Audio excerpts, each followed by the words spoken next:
ಇಲ್ಲ, ಅವತ್ತು 12 ಗಂಟೆ ಇತ್ತು. ನಾವೆಲ್ಲ ಮನೆ ಫಂಕ್ಷನ್ಗೆ ಹೋಗಿದ್ವಿ. ನನ್ನ ಮಗಳು ನನ್ನ ಮಗ ಮನೇಲಿದ್ರು, ಒಬ್ಬರೇ ಇದ್ದಿದ್ದು. 12 ಗಂಟೆಗೆ ಇವಳು ಅಳ್ಕೊಂಡು ಹೋದ್ಲಂತೆ. ಅದೇ ಇವಾಗ ಇವಳು ಮಾಡಿದಾಳಲ್ಲ, ಅಳ್ಕೊಂಡು ಹೋದ್ಲಂತೆ. ಇವರು ನನ್ನ ಮಕ್ಕಳು ಏನು ಅನ್ಕೊಂಡ್ಬಿಟ್ಟಿದ್ದಾರೆ, ಏನೋ ಅಳ್ಕೊಂಡು ಯಾರೋ ಹೊಸವಳು ಬಂದಿದ್ದಾಳೆ ಅಂತ ನಾವು ನೋಡಿಲ್ಲ. ಆಮೇಲೆ ಕೆರೆ ಹತ್ರ ಹೋಗಿ ಬಿದ್ದುಬಿಡ್ತಾಳೆ, ಏನೋ ಮಾಡ್ಕೊತಾಳೆ ಅಂತ ಹೇಳಿಬಿಟ್ಟು ಇವ್ರು ನನ್ನ ಮಕ್ಕಳು ಗಾಡಿ ಹಾಕ್ಕೊಂಡು ಹೋಗಿದ್ದಾರೆ. ಅವಳು ಹಿಂದೆನೇ ಹೋಗ್ಬಿಟ್ಟು ಕೇಳಿದ್ದಾರೆ ಅವಳಿಗೆ, ಯಾಕೆ ನೀನು ಅಳ್ಕೊಂಡು ಈ ಕಡೆ ಬರ್ತಾ ಇದೆಯಾ ಅಂತ. ಅದಕ್ಕೆ ಅವಳು ಹೇಳಿದ್ಲಂತೆ, ನಿಮ್ಗೆ ಯಾಕೆ ಬೇಕು, ನನ್ನ ಕತೆ ಎಲ್ಲ ಹೋಗಿ ಇಲ್ಲಿಂದ ಅಂದ್ಲಂತೆ. ಆದ್ರೂ ನಮ್ಮ ಮಕ್ಕಳು ಏನು ಮಾಡಿದ್ದಾರೆ, ಬನ್ನಿ ನಿಮ್ಗೆ ಬಿಡ್ತೀವಿ, ಎಲ್ಲಿ ಬಿಡಬೇಕು ಅಂತ ಗಾಡಿಯಲ್ಲಿ ಕರ್ಕೊಂಡೋಗಿ ಅದೆಲ್ಲೋ ಇಲ್ಲೇ ಬಿಟ್ರಂತೆ. ಆಮೇಲೆ ಅವಳು ಹೋದ್ಲಂತೆ. ಇಲ್ಲ 3-4 ದಿವಸ ಹಿಂದೆ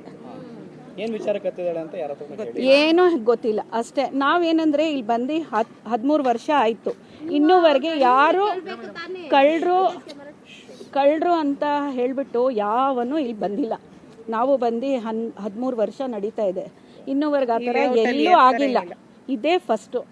ನಾವು ಹೇಳಿದ್ವಿ ಯಾರೋ ಮಾಡಿದ್ದಾರೆ, ಮನೆಯವರೋ ಇಲ್ಲ ಇಲ್ಲಿ ಒಳಗಡೆ ಇರೋರೆ ಮಾಡಿರೋದು ಅಂತ ಸ್ವಲ್ಪ ಡೌಟ್ ಇತ್ತು. ಇವಳು ಮಾಡಿದಾಳೆ ಅಂತ ನಂಬಕ್ಕೆ ಆಗಲ್ಲ. ಇಲ್ಲ, ಅಷ್ಟು ಕಾಣ್ತಾ ಇರ್ಲಿಲ್ಲ ಅಮ್ಮ.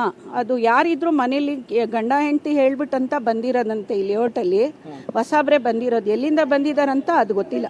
ಬಂದು ಇಲ್ಲ, ಟೆಂಪೋ ಓಡಿಸ್ಕೊಂಡು ಬರ್ತಾ ಇದ್ದ ಟಾಟಾ AC. ಅವ್ರು ಆಮೇಲೆ ಬಾಡಿಗೆ ಅವ್ರು ಇದ್ದಾರೆ ಅಂತ ಗೊತ್ತಾಯ್ತು ನಮ್ಗಷ್ಟೇ. ಇದಾಗಿದೆ. ಅವತ್ತು ಫುಲ್ ಕ್ರೌಡ್ ಇತ್ತು, ಫ್ರೈಡೇ ಬೇರೆ, ಜನಗಳು ಫುಲ್ ಇದ್ರು. ಆ ಟೈಮಲ್ಲಿ ಇವಳು ಮಾಡಿದಾಳೆ, ಅಷ್ಟು ಗೊತ್ತು ಸರ್. ಅವ್ನು ನೋಡಿಲ್ಲ ನಾವು.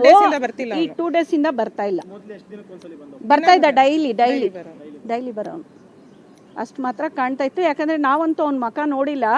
ಗಾಡಿ ಬಂದು ಅಲ್ಲಿ ನಿಲ್ಸವನು ಮನೆ ಹತ್ರ. ನ್ಯೂಸ್ ಫಸ್ಟ್, ನಿರ್ಭೀತಿಯಿಂದ ನಿಮ್ಮ ಪರವಾಗಿ.